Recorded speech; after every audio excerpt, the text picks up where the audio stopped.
ఏదైతే ఆనాడు మేము డబుల్ బెడ్రూమ్ ఇస్తామని ఆర్భాటంగా చెప్పి సుమారు 1,33,000 ఇళ్లకు టెండర్లు పిలిచి కేవలం 65,000-66,000 ఇళ్లే ఆనాడు పూర్తి చేసి మిగతా వాటిని గాలికి వదిలేశారు.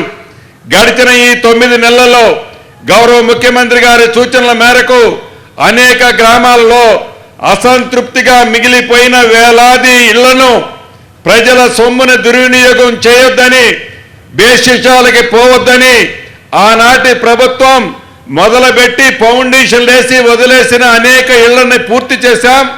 గౌరవ ముఖ్యమంత్రి గారి ఆదేశాలనుసారం ఈ దసరా లోపే ఏవైతే ఇళ్లు పూర్తయ్యాయో పూర్తయిన ప్రతి ఇళ్లని పేదవాళ్లలో బహు పేదవాళ్ళకి ఇవ్వాలని గౌరవ ముఖ్యమంత్రి గారు సూచించారు.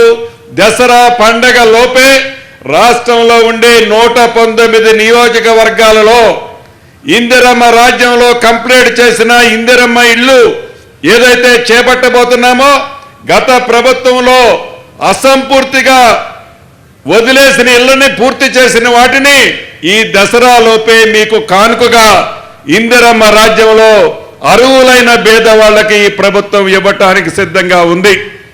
ఇంతకు ముందే మా ఎమ్మెల్యే గారు చెప్పారు, ఏదైతే ఈ హైదరాబాదులో మూసీ పరివాహక ప్రాంతంలో అనేక చెరువులు, అనేక నాలాలు, అనేక కుంటలు గత 10 సంవత్సరాలలో వందలాది బడాబాబులు కబ్జా చేశారన్న మాట నిజం. దాని ఫలితంగా అనేక మంది సామాన్య ప్రజలు ఇబ్బంది పడుతున్న మాట నిజం. మూసీ పరివాహక ప్రాంతంలో ఎప్పుడు వరదొస్తే వాళ్ళు ప్రాణాన్ని అరిచేతిలో పెట్టుకొని ఏ అర్ధరాత్రి ఇల్లు ఖాళీ చేయాలనో భయభ్రాంతుల్లో సామాన్య ప్రజలు నివసిస్తున్న మాట నిజం.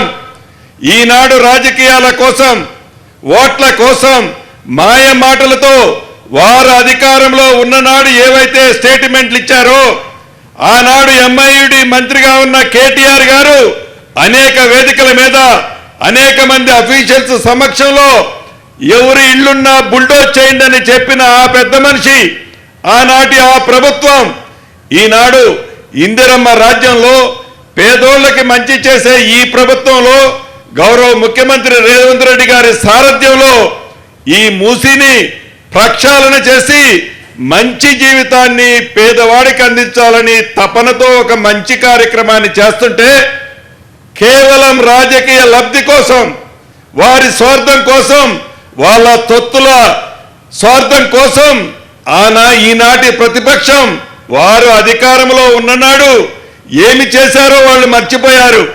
దాన్ని మాకు అంటగడుతూ ఈ ప్రభుత్వాన్ని మీద గుడ్డ కాల్చి మీదేసి ఈ ప్రభుత్వాన్ని బదనాం చేయాలని చూస్తున్నారు. ఇది నిజం కాదు. మీరు 10 సంవత్సరాలు పరిపాలించినాడు ఈ మూసీ పరివాహక ప్రాంతంలో ఈ మూసీ రివర్ బెడ్ మధ్యలో వేలాది మంది పేదవాళ్ళు వారికి మౌలిక సౌకర్యాలు ఇవ్వని మీరు ఈ ప్రభుత్వాన్ని విమర్శించే నైతిక హక్కు మీకు లేదు. గౌరవ ముఖ్యమంత్రి గారు సూచించారు, ఆదేశించారు. ఏదైతే ఈ మూసీ పరివాహక ప్రాంతంలో ఉండే పేదవాళ్ళకి పక్కా ఇల్లు మనం ఇవ్వాల్సిందే అని హౌసింగ్ మంత్రిగా నన్ను ఆదేశించారు. అధికారులకి సేమ్ చెప్పడం జరిగింది. 15,000 ఇళ్లు ఇప్పటికే ఎలకేషన్ చేశాం. 15,000 ఇళ్లే కాదు, ఇంకా అవసరమైతే 4-5 ఇళ్లు అవసరమైన వాటిని కూడా ఈ ప్రభుత్వం పేదవాడికి ఇవ్వటానికి, పార్టీలకి, కులాలకి, మతాలకి అతీతంగా ఇవ్వటానికి ఇందిరమ్మ రాజ్యంలోని రేవంత్ రెడ్డి గారి నాయకత్వంలోని ఈ ప్రభుత్వం చిత్తశుద్ధితో, నిజాయితీతో పేదవాడిగా ఉన్న గుర్తింపు ఉన్న ఈ ఇందిరమ్మ రాజ్యంలో ఎన్ని కుట్రాలు కుతంత్రాలు పన్నినా, ఎన్ని అభియోగాలు మోపినా మాకు ప్రజలు ముఖ్యం, పేదవాళ్ళు శ్రేయస్సు ముఖ్యం. పేదవాళ్ళని ఉన్నతమైన స్థానానికి తేటమే ఈ ఇందిరమ్మ రాజ్యం యొక్క లక్ష్యం. మీ తాటాకు చప్పుళ్ళకి మీరేదైతే మ్యాన్పులేట్ చేసి మీ పింక్ కలర్ మీడియాతో సామాన్య ప్రజల్ని రెచ్చగొట్టాలని చూస్తున్నారో ప్రతిదీ సామాన్య ప్రజలు, పేద ప్రజలు గమనిస్తున్నారు. మీకు 2 సార్లు బుద్ధి చెప్పినా ఇంకా జ్ఞానం రాకపోవటం, ఇంకా మీకు ఎందుకు మనకు నష్టం జరిగిందని ఆలోచించకపోవటం చాలా బాధాకరంగా ఉంది.